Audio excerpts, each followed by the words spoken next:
Shalom and welcome to Secrets Revealed, the Holy Bible.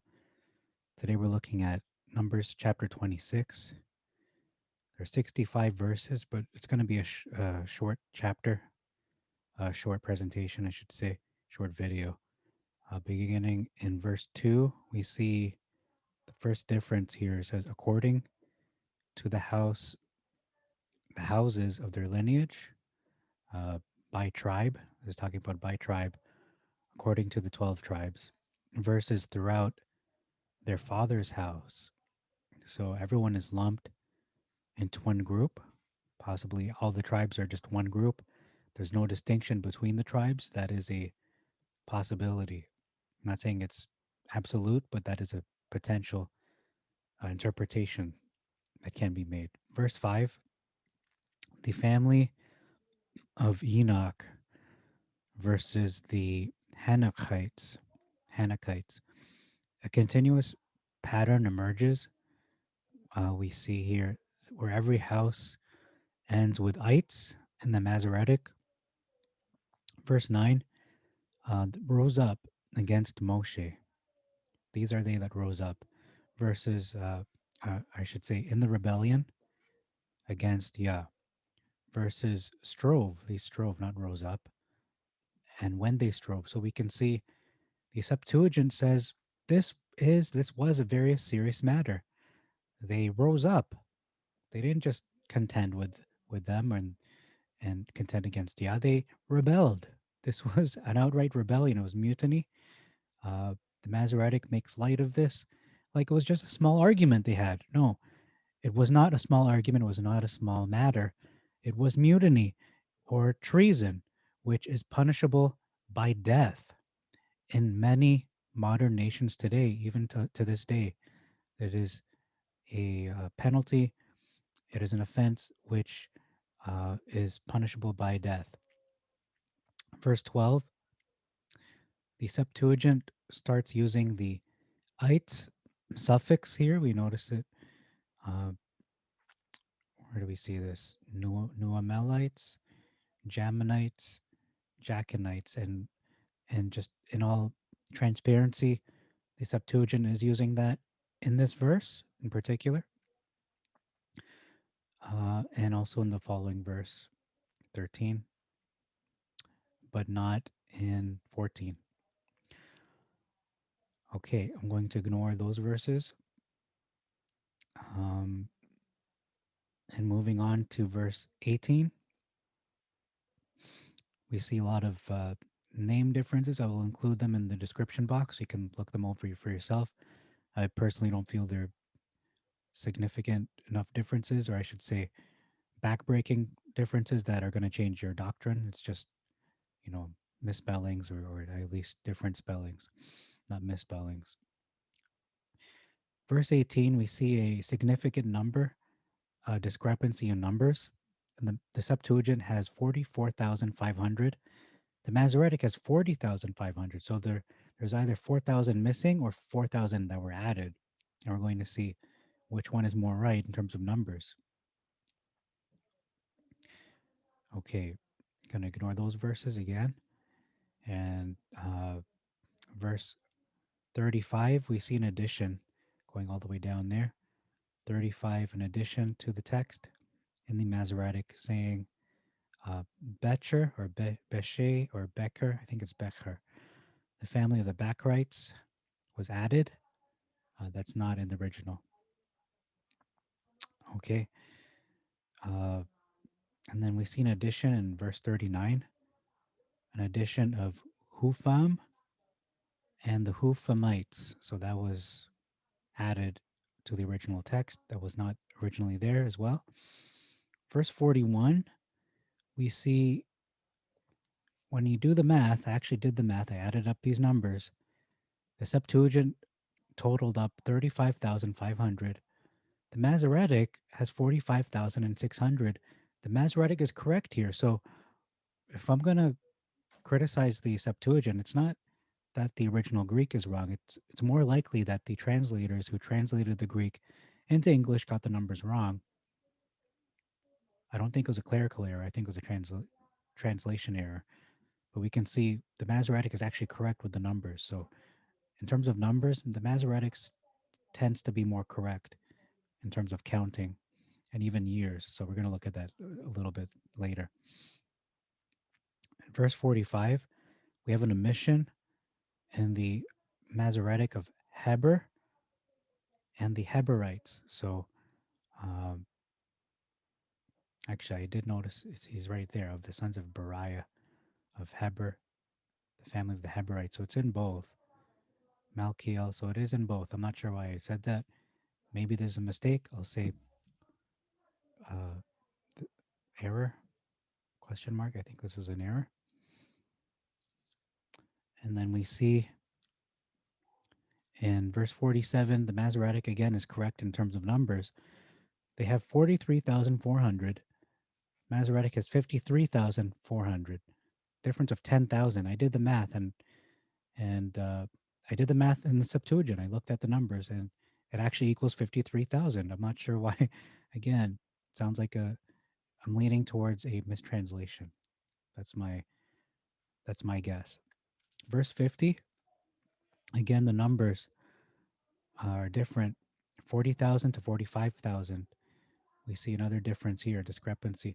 And then the actual total, this is the actual grand total of the children of Israel. We have 580,630 in the Septuagint, but we have 601,730. So there are 21,100 people missing in the Septuagint. In verse 41 and verse 47 are most likely wrong in the Septuagint. I think I looked at that as well. Yeah, I did. The rest are correct in this chapter. Uh, so 51, 41, 47 are wrong, but the rest of the numbers are correct. The Septuagint was miscalculated. It had, when you do the math, you'll see there's a miscalculation that had gone on in terms of the totaling of these numbers.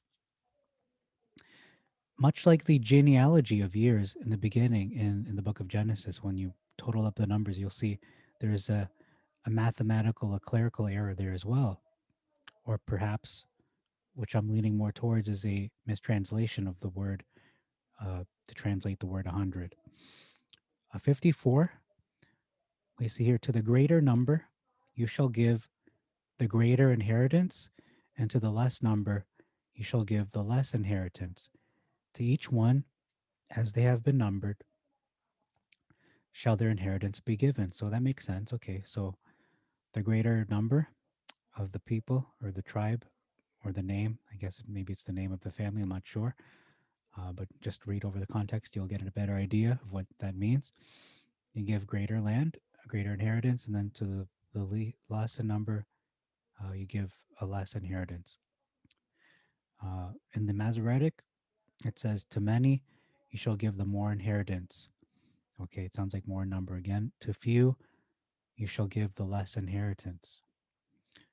To every one shall his inheritance be given according to those that were numbered of him.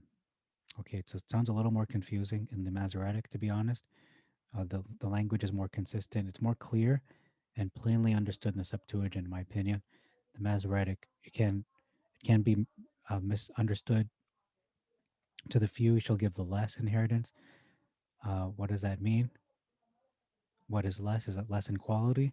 But we see here the language is consistent, and the Septuagint saying great, greater, not in terms of authority, it's saying greater number, because it does qualify that it's greater in number, to the greater number. Uh, Here it does say many. I give it credit for saying that. Many means more number. And to the less number, but here it doesn't say less number. It says, and to the few. Few is also, that also means less number, but it says give the less inheritance. But what does less inheritance mean? Is it less in quality?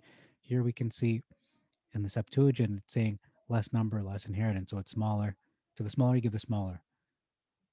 Whereas when you read the Masoretic, it can be taken in a different way. You can understand it as, okay, less quality, because it's using a different word to describe the number few and many instead of more. So I just think it's a little more clear. in the Septuagint, in my opinion. Verse 58, we see an omission. The Korites. The Korites are not, they don't exist in the Masoretic.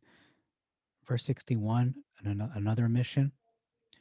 The wilderness of Sinai. Uh, so that's giving the geographic location of where this happened, this incident, of where they offered strange fire. And then verse 63, we see at Jordan by Jericho versus by Jordan near Jericho. So one is in Jordan. That's where this is where the numbering took place in Araboth at Jordan. So it's in Jordan versus it's near Jordan. It's in proximity to Jordan. So I think that's a interesting difference. You could say I'm in America, or you could say I'm near America. Well, one is in and one is not in. Verse 64 may be referring to those in verse 62, those who are numbered. There was not, uh, could be a code, or it could be a reference to death. It is rather cryptic and out of place. When someone is not, it means when someone is no longer alive. But the next verse says, they shall surely die, so they're not dead. Well, let's read this in both just to get a better sense. And among these, there was not a man numbered by Moses and Aaron, whom the children of Israel, they numbered in the wilderness of Sinai. Okay, among these, there was not a man. Yeah, again, it's cryptic. There was not a man. How do I make sense of that? And among these, there was not a man numbered. There's a numbering of Moses and Allel, who numbered the children of Israel, and Araboth. Okay, and among these, there was not a man numbered, whom the children of Israel they numbered. Among these, there was not. And among these, uh, again, it's so cryptic in the Masoretic. But among these, there was not a man of them whom Moses and Aaron, the priests, numbered when they numbered the children of Israel. For Yah said, okay, so in the next verse says, they shall surely die in the wilderness. There was not even left one of them. So yeah, it does explain the next verse what that means. There was not left a man of them. So in both translations, it says, so I'm just going to specify that verse 65 explains it. There was not left even one of them. So that's the explanation. So among these that were numbered, not one was left. So they all died, except for Caleb, son of Jephunneh, and Yehoshua, the son of Nun or Nav. So that's all I have for today. Again, I'm not sure what I'm going to call this. It's probably talking about numbers. Ironically, the book is called Numbers, but it's also that none of them were left. Maybe I'll call it none were left. They all died, except for two. And then there were two. So thank you very much for your time.